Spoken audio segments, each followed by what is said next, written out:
Kepada yang terhormat mantan Wakil Presiden Republik Indonesia, Pak JK atau Pak Yusuf Kalla, pernyataan Bapak tentang Kristen juga mengajarkan tentang membunuh Islam merupakan mati syahid yang diinginkan oleh setiap orang Kristen, itu adalah pernyataan yang salah dan tidak dibenarkan secara teologi dalam ajaran agama Kristen. Kenapa agama gampang jadikan alasan konflik kayak di Poso, Ambon? Karena kedua-duanya Islam dan Kristen berpendapat mati atau menewaskan orang, mati atau mematikan itu syahid. Semua pihak. Kristen juga berpikir begitu. Kalau saya bunuh orang Islam, saya syahid. Kalau saya Dalam cuplikan video ini, saya mencoba menjelaskan ajaran Kristen mengenai martir atau yang Anda sebutkan sebagai mati syahid. Tentu konsepnya dengan agama lain sangat berbeda. Yesus mengajarkan mengasihi semua manusia, bahkan musuh sekalipun. Pernyataan yang mengaitkan ajaran Kristen dengan tindakan membunuh orang lain untuk mencapai status mati syahid dalam tanda kutip adalah sebuah kekeliruan mendasar yang tidak memiliki dasar teologi dalam ajaran Alkitab dan tradisi gereja sepanjang sejarah kekristenan.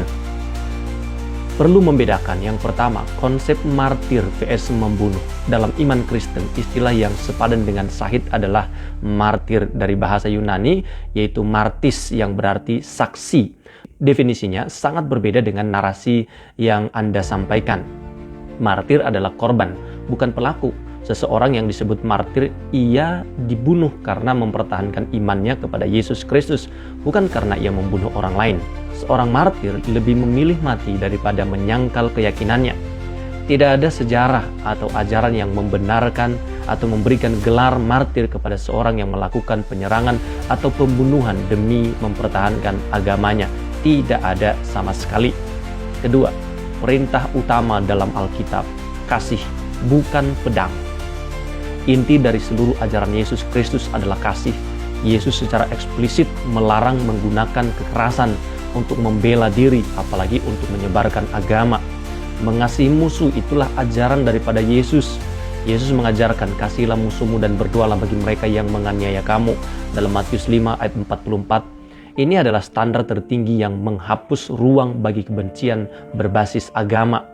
Jadi ketika muridnya Petrus mencoba membela Yesus dengan pedang, Yesus justru bilang begini. Dia menegur dengan berkata, masukkan pedangmu itu kembali ke dalam sarungnya. Sebab barang siapa menggunakan pedang akan binasa oleh pedang itu. Matius 26 ayat 52. Ketiga, kesucian hidup. Kekristenan memegang teguh 10 perintah Allah, di mana perintah ke-6 berbunyi sangat jelas.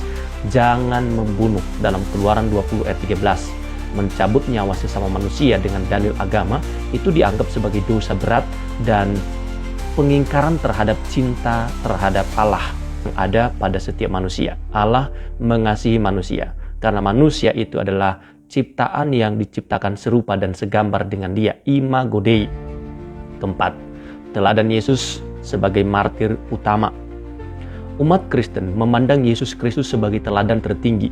Ia tidak datang sebagai penakluk militer, melainkan sebagai pribadi yang mengorbankan dirinya sendiri demi keselamatan umat manusia. Ajaran Kristen menekankan pengorbanan diri, bukan mengorbankan nyawa orang lain. Seorang Kristen dipanggil untuk memikul salibnya sendiri, dan itu artinya siap menderita demi kebenaran, bukan membuat orang lain menderita demi kebenaran yang dipegangnya. Jadi, narasi yang membunuh penganut agama lain dapat menyebabkan seseorang mati syahid dalam ajaran Kristen adalah disinformasi. Jadi, itu adalah hoax. Kekristenan justru mengajarkan bahwa kemuliaan Tuhan dinyatakan melalui kedamaian, pengampunan, dan kasih tanpa syarat bahkan kepada mereka yang berbeda keyakinan daripada kita. Jadi, Pak Yusuf Kalla, dengarkan ini.